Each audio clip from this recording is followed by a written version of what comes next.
Oh, welcome back to Lucore Automotive Services. Today I'm in here, it's a Saturday, it's not quite noon yet, but I'm down here. I got a fella showing up with a pair of the Scat headrest reclining seats that I found on Marketplace, and he's bringing them down to me. I'm going to probably put those into the 65 C10 shop truck or my 65 Buick Skylark. Either one will be a good recipient for those seats. I've been looking at those things online for a while and never bit the bullet, and then basically a 2-for-1 deal came up. This nice fella's actually bringing them to the shop because he needs to run down to the Costco down the street, so it's a win-win for me because I get to stay in the shop instead of driving around to go get stuff I don't need. But it's stuff that I would like, and it'll make either vehicle a better driving experience for me. But today I am working on the AMC 304 for the wood chipper. Got everything I need to put my last bearing cap on. I'm going to check my ring end gaps, and then I'm going to dress my pistons and drop them in the cylinders. So then I have to run over to the rental property and put a hot water heater in because one of my tenants called and said, the bottom of my hot water heater blew up. So that'll probably be the rest of my day. But I never did find my tube of anaerobic sealer, so I bought a new one. That way I can have one at home and one here when I do find the other one. Sometimes that's just the way it works. Use my new Klein side cuts that I got for Christmas. It's nice when you're a mechanic because there's always new tools that you need. So it's easy to provide ideas for people if they want to get you something for Christmas. So this is an anaerobic sealer. It is a fluid sealant. I use it, dang it.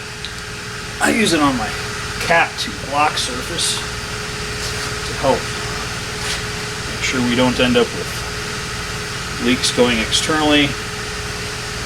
This actually has a rubber seal that goes all the way across it, so I'm less worried about it on this, but I still put a little anaerobic on it to help the seal.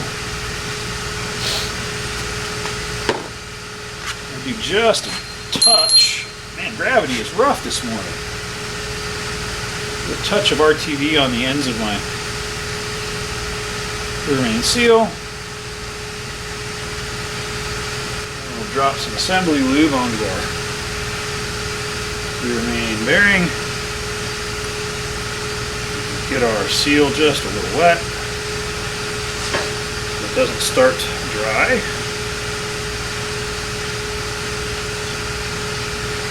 Just drop her down on there. Drop down on there and lock her in. There's a lot of steps to putting an engine together. And if you do one of them wrong, bad things happen. That is for sure. But if you haven't torn up an engine, then I guess you're not really building them, huh?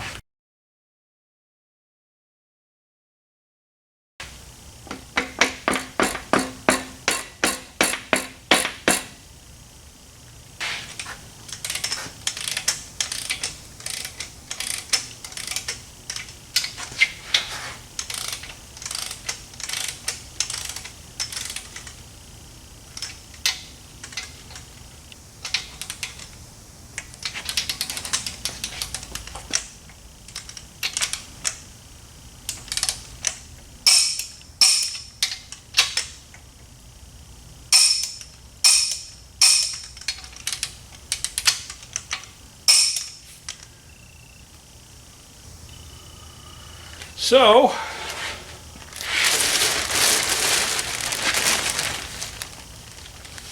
smooth like butter.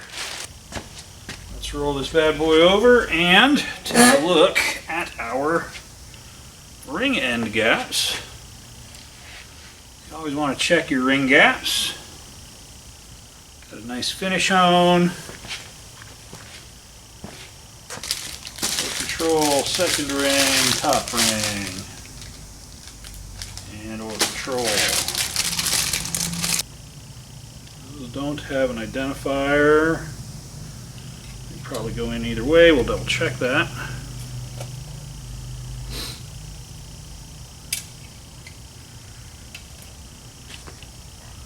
All these cylinders were bored to the same machine size. We could have fit them to the pistons, but that takes a lot more time.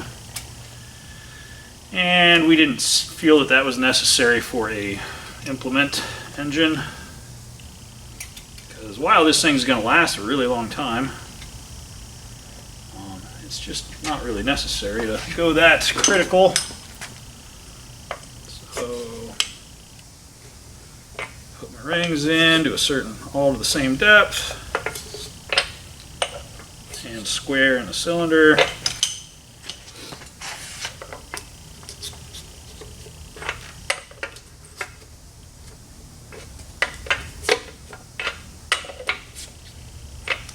And let me figure out what my spec is. And we will measure our ring end gaps on the first, second, and probably the third rings just to make sure they're within tolerance.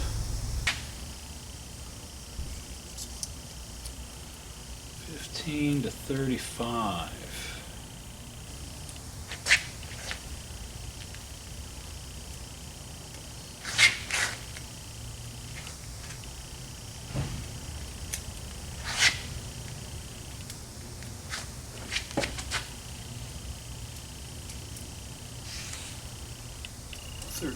Doesn't fit, 15 does.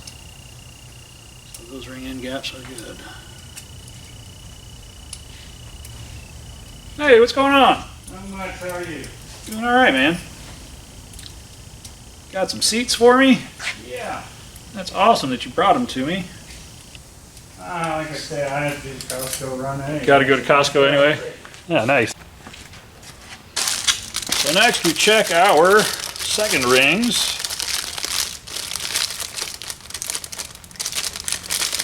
Which is easy enough to do once you get them out of the bag. And it's basically the same thing. These do have an upside. The 45-degree chamfer would be the up position. And we're just going to slide these into the bores just like we did the last set. And measure our end gaps the same as we did our last set.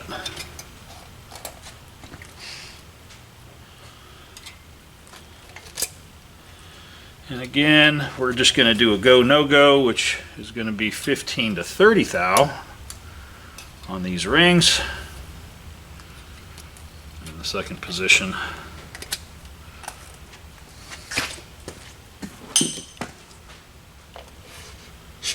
Square them up in the bores.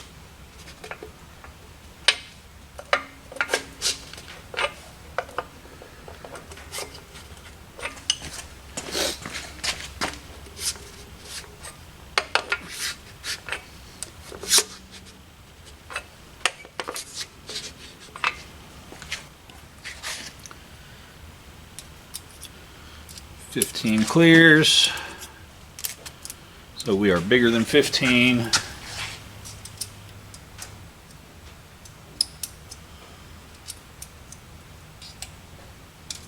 Which is good. And then 30. And we'll see 26, because I don't think they're going to fit anyway. 26, 26, 26. So we are closer than 26. So we have good tight ring gaps that are larger than 15 thou. And that ring gap will open up as the rings wear into the bores. So our second rings are good.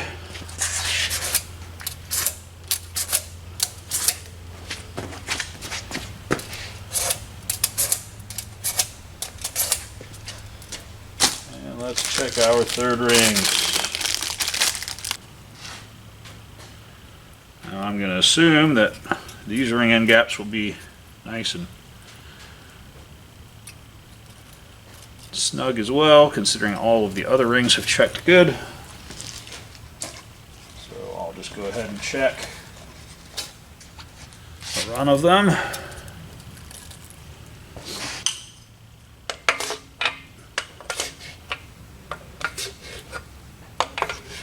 The oil control rings have a much smaller tolerance. I got to go look it up because I don't know what that is. All ring end gaps will be different depending on the engine you're working on. Alright, third ring end gap is 10 to 25. So our 10 should fit, and it does. Actually, those look bigger.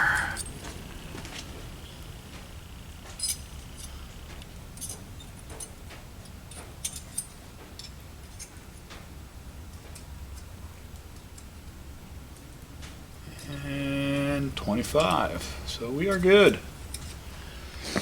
These ring end gaps are actually a little bit bigger,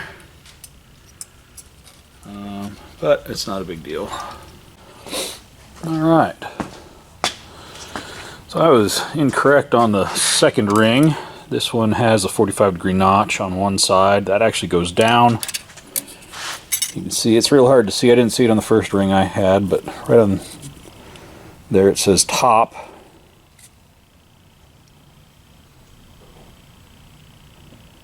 You gotta hold it right just to see it. But that'll be the top side of the ring. That goes onto your piston.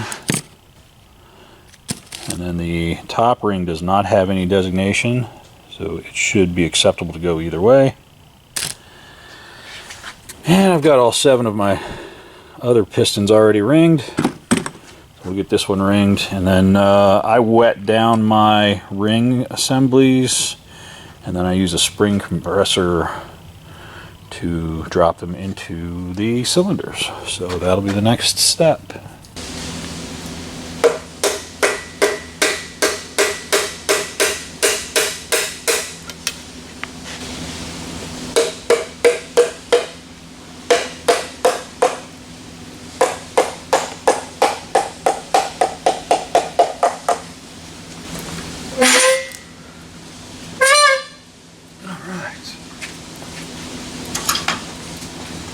So we're moving right along. I've got half of the bank already installed. I'm working on the pod bank now.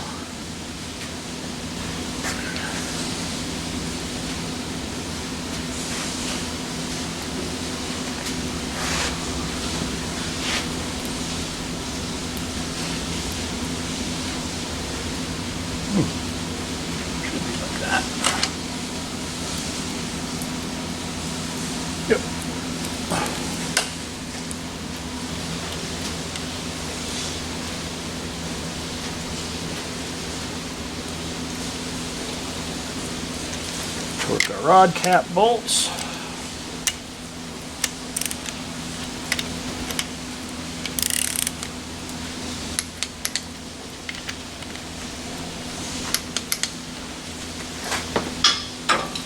And every time I install a piston, I rotate it over to make sure everything feels good.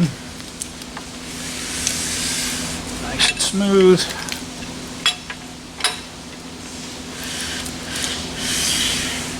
Set it up for the next piston I'm going to drop, which is going to be number 3.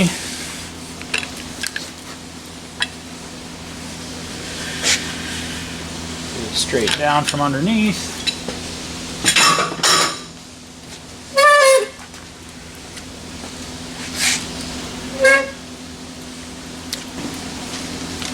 I like to use a little newspaper to make sure my ends are all free of anything.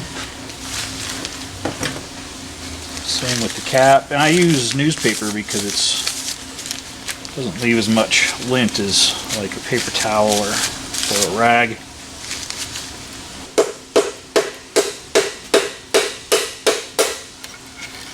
I actually grab this ring compressor below because it tends to flare out at the bottom. It allows me a better pinch on the rings. Just one of those things that I do because I found that it works better.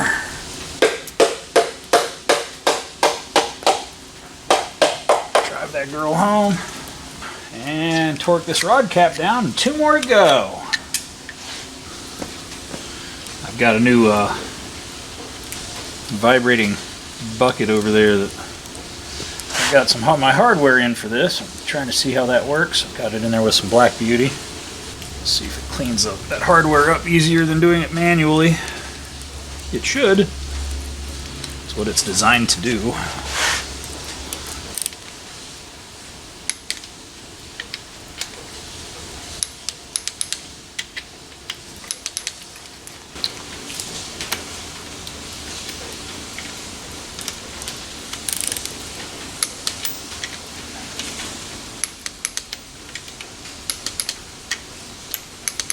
Alright,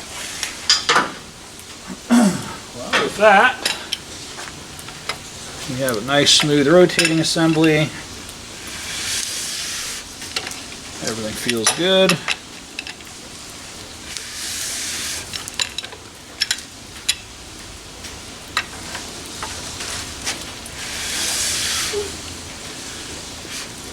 So we'll put it on number 1 top dead center.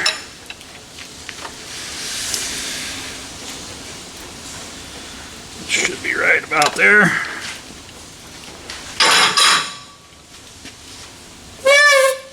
And next, we will put in our camshaft. The bump stick. Well, this is an moly and graphite lube that I use on the cam lobes. And I actually just use engine braking additive on the cam journals just to make sure they've got something good on them.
Nice, rolls over like butter. That's the way we like it. Feels good. So now it's time to clean my front cover, because my front cover is kind of gross. I cleaned up the oil pump the other day, or the oil pump cover. It turned out looking pretty good. All things considered, it really doesn't have much damage to it. I need to put my pressure relief valve and my pressure regulator back in it after I clean those items up. But the front cover needs to be stripped, so it's going to go into probably the dry blast cabinet and then into the wet blast cabinet to make it look good. And then we'll reassemble the front cover. Moving right along. Alright, well the oiling system on these AMCs is kind of unique because they actually run oil out front cam bearing, which feeds the back of the cam gear, which ends up slinging oil for the chain, but it also slings oil out here for the chain radially. It also feeds oil to the distributor drive gear, and that's a critical part of the oiling system for that distributor drive gear. Let me get this set up on here.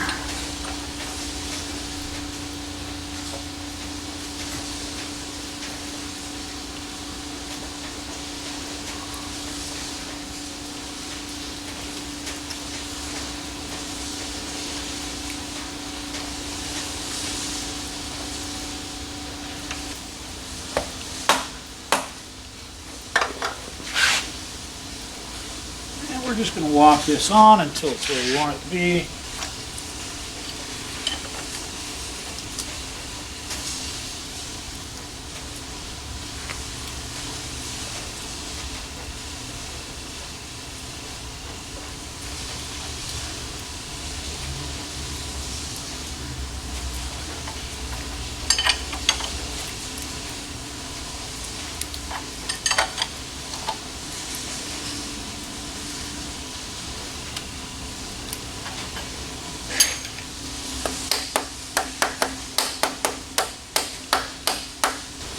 Find my fuel pump drive and my distributor drive here. That'll be next.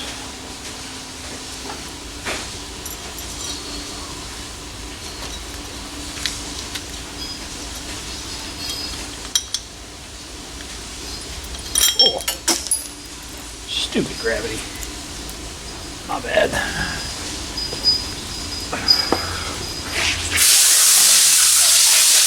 I think I'm gonna need a bench for that.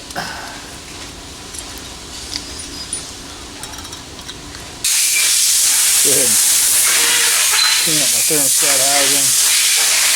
You see the water pump was worn so bad it was starting to cut into the cover. Luckily it didn't damage it. This cover's in good shape.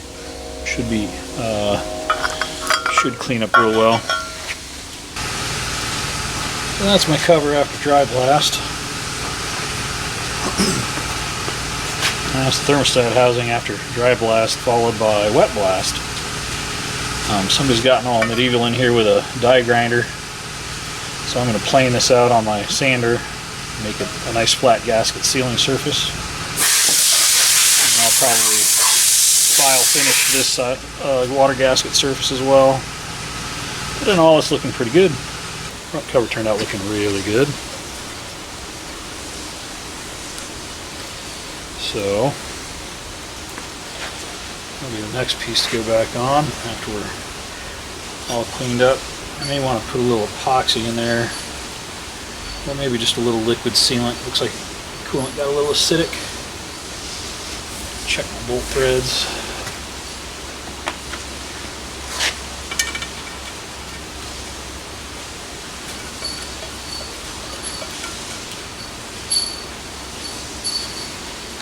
Run my chasers through. But that's probably going to be where we cut this event off for this episode. Thanks for watching. Click like, subscribe, leave us a comment below. As always, glad to have you guys along for the ride with the things that we do on this in this shop. We do a lot of different stuff. Thanks for coming along and clicking like, subscribing, and leaving comments below. Have a great day, guys.